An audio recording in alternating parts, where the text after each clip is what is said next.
pra mim deu certo, quem sabe, se você acreditar e fazer o processo, porque tudo é um processo. Elas captam as nossas atenção e ficam em nossa memória por mais tempo.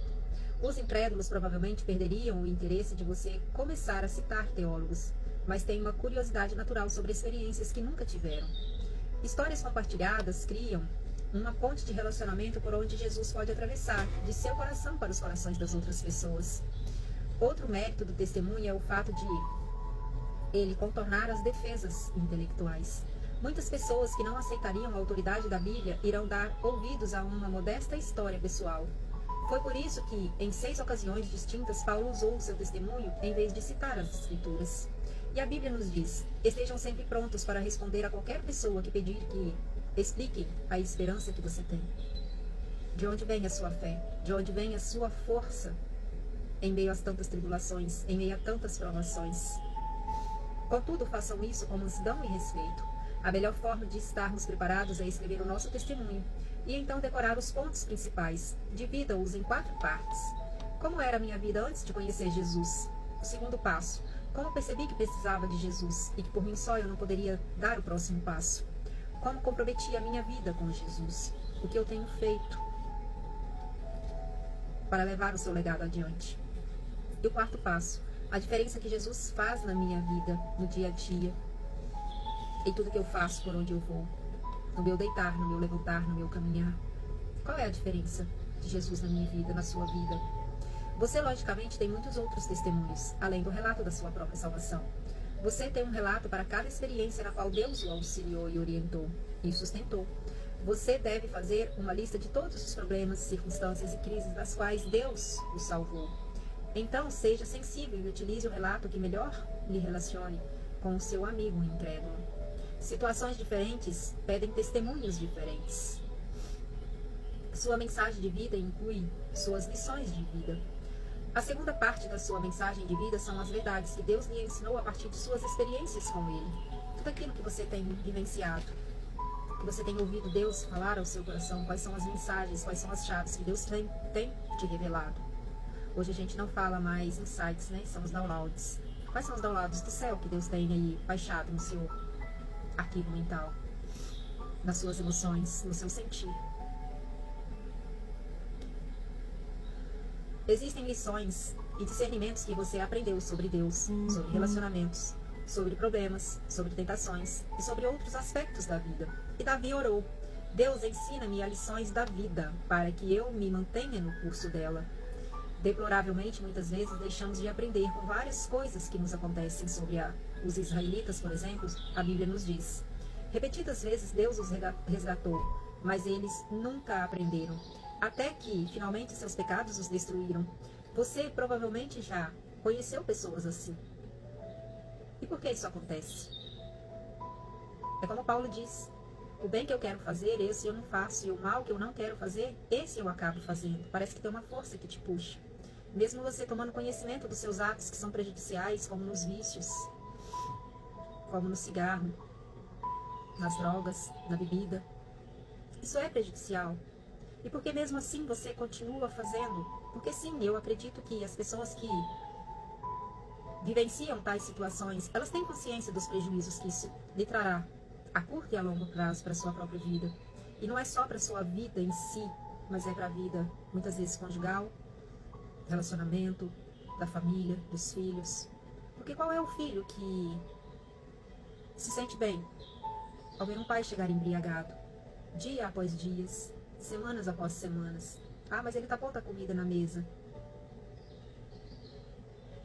Mas que força esse filho toma desse pai que vive dessa forma? E o que leva esse pai ou esse jovem se manter nesses vícios? E por mais que de repente eles tenham consciência, eles não consigam sair disso. Embora seja sábio aprender com nossas experiências, é ainda mais sábio aprender com as experiências dos outros. Não há tempo suficiente para aprender tudo na vida, por tentativa ou por erro. Devemos aprender com as lições de vida dos outros, como exemplos. E a Bíblia nos diz: quando alguém está querendo aprender, o conselho de uma outra pessoa experiente vale mais do que anéis de ouro ou joias de ouro puro.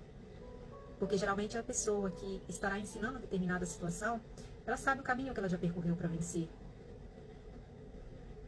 principalmente nas dores, principalmente nas dificuldades que ela superou.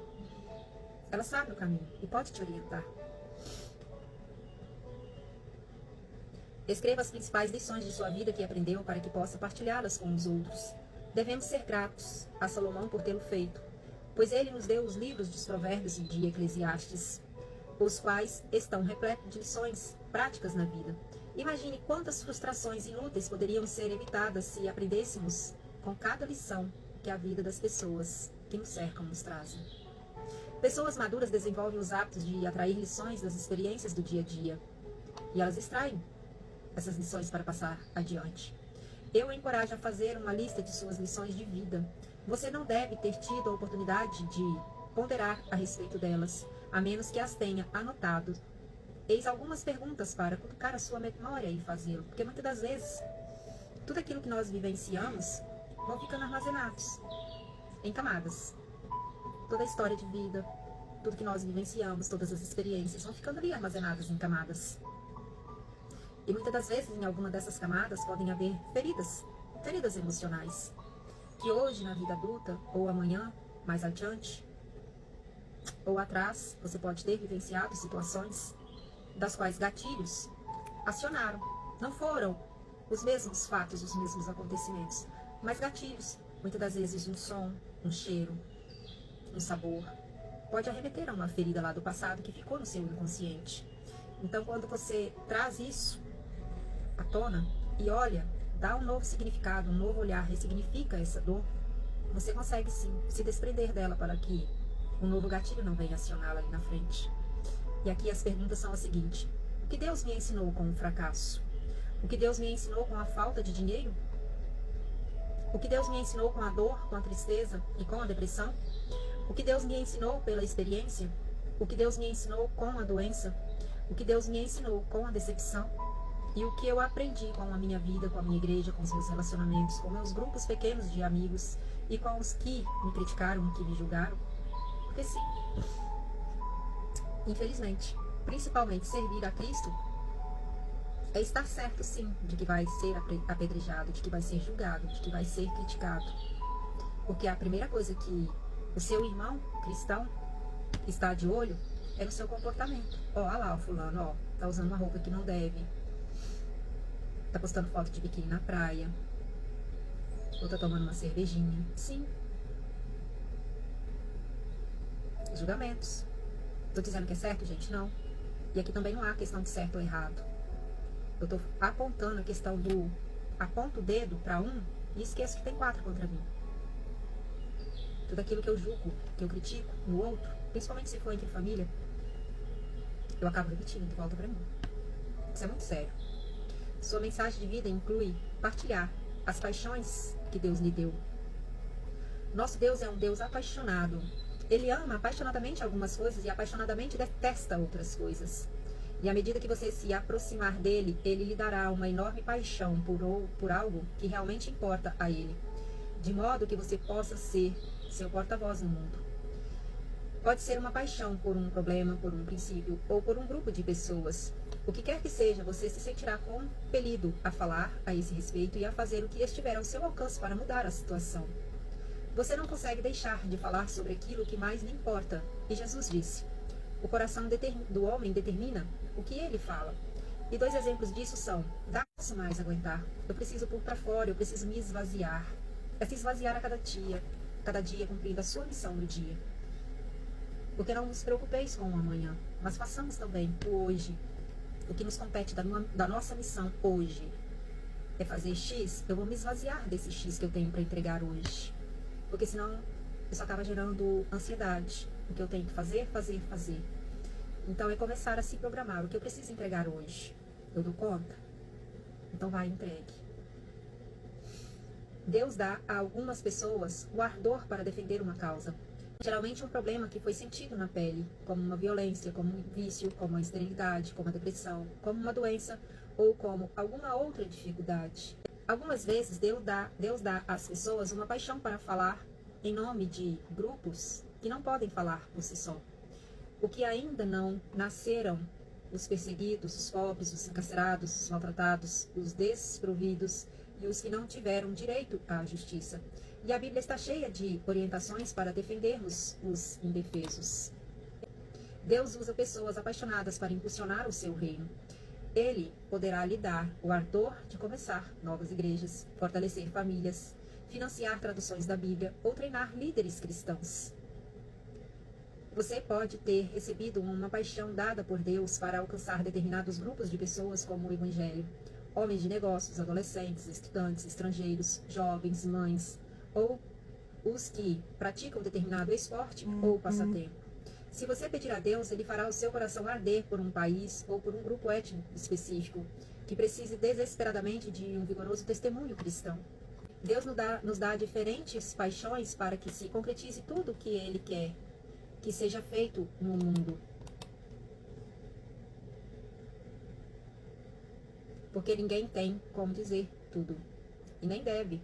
Tem coisas que são, sim, muito particulares, muito íntimas. Então você não precisa, porque se você for falar tudo abertamente para todo mundo, acaba que você pode ir para um ciclo, ao contrário, de se vitimizar. Jamais menospreze a paixão dada por Deus a outra pessoa. E a Bíblia diz, é bom sempre ser zeloso pelo bem de todos.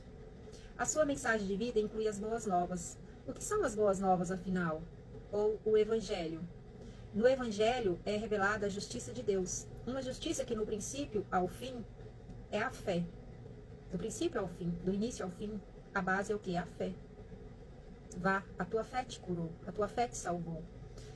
Pois Deus estava em Cristo reconciliando o mundo consigo mesmo, não levando mais em conta o pecado das pessoas contra Ele.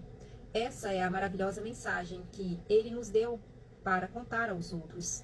As boas notícias são que, quando confiamos na graça de Deus para nos salvar pelo que foi realizado por Jesus, os nossos pecados são perdoados. Passamos a ter um propósito para viver e nos é prometido um futuro lar no céu.